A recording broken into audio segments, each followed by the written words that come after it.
목회자들의 설교 준비와 변화하는 세상을 이해하는 데 도움을 주는 통계 자료를 들려드리는 시간이죠. 목회인데이터 순서입니다. 목회데이터 연구소 오늘은 김진양 부대표 자리했습니다. 어서 오세요. 네, 안녕하세요. 반갑습니다. 네, 반갑습니다. 오늘은 좀 피할 수 없는 사회적 문제죠. 자살 관련해서 이야기 준비하셨다고요? 네, 그렇습니다.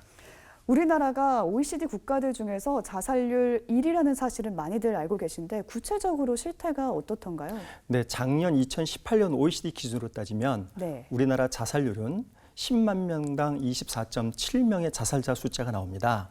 OECD에서 가장 높은 수치인데요. OECD 평균 11.2명인데 비하면 저희가 2배 이상 높죠. 그래서 굉장히 높은 수치라고 말씀드릴 수 있겠습니다. 이것을 좀 환산을 하면요. 하루에 우리나라 사람들 37명이 자살하고 있는 그런 수치를 지금 보이고 있고요.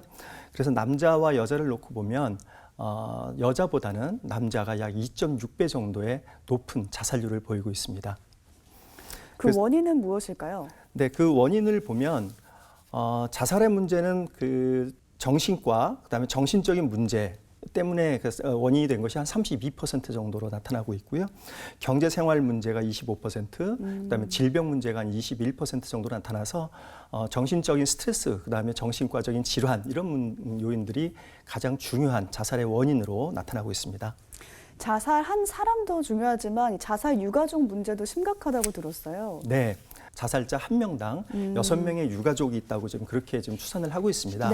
그렇게 보면 우리나라에 연간 한 8만 명 정도의 유가족이 좀 나타나고 있고요. 그리고 유가족 가운데 유가족들도 이런 정신적 충격을 받으면 자살 위험에 노출됩니다. 네, 그렇죠. 그러면 일반인들의 자살 위험도에 비해서 유가족의 자살 비율이 배우자 중에 남편이 죽었을 경우에는 한 16배 정도의 위험이 올라가고요. 그다음에 자살자가 아내인 경우는 그 남편이 46배 정도의 자살 위험도를 느끼고 있습니다. 그래서 자살자의 유가족들도 굉장히 자살에 대해서 좀 취약한 그런 상태에 놓여 있다고 볼 수 있겠습니다. 사회적으로 눈여겨봐야 할 부분인 것 같고요. 또 자살률이 70세부터 크게 높아진다는 통계도 보이던데요. 이런 노인들의 자살도 사회적 문제 아닙니까? 네, 노인들의 자살 비율은 저희가 40대, 50대, 60대를 놓고 보면 자살률이 한 33명 정도, 10만 명당 33명 정도 나타납니다. 그런데 70대로 올라가면 49명, 80대로 올라가면 70명으로 급격하게 높아지고 있는 그런 현상을 저희가 볼 수 있는데요.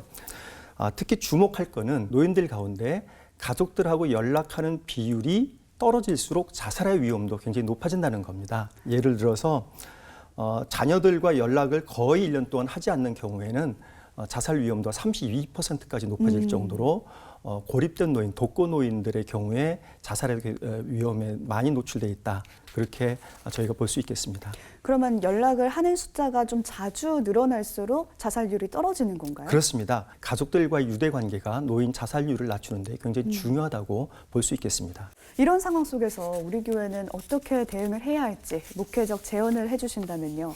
첫째로는 지금 노인 자살에서 말씀드렸습니다만 노인 자살은 가족 간의 유대 관계가 굉장히 중요해집니다. 그런데 그런 가족 간의 유대 관계가 나타나지 않을 경우에는 교회가 공동체성을 발휘해서 그 가족의 역할을 교회가 대신해 주는 게 굉장히 중요하겠다 하는 말씀 첫째 드리고요.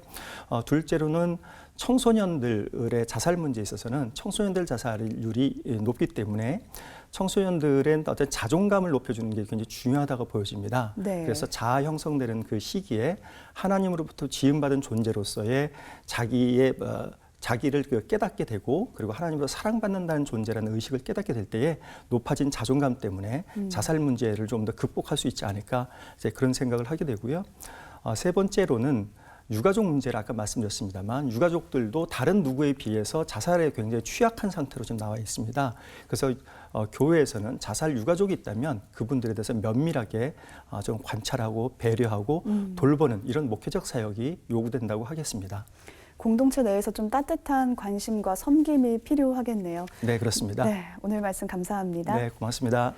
네, 지금까지 세상과 교회의 흐름을 통계로 살펴봤습니다. 목회데이터 연구소 김진양 부대표 함께했습니다. 고맙습니다. 네, 고맙습니다.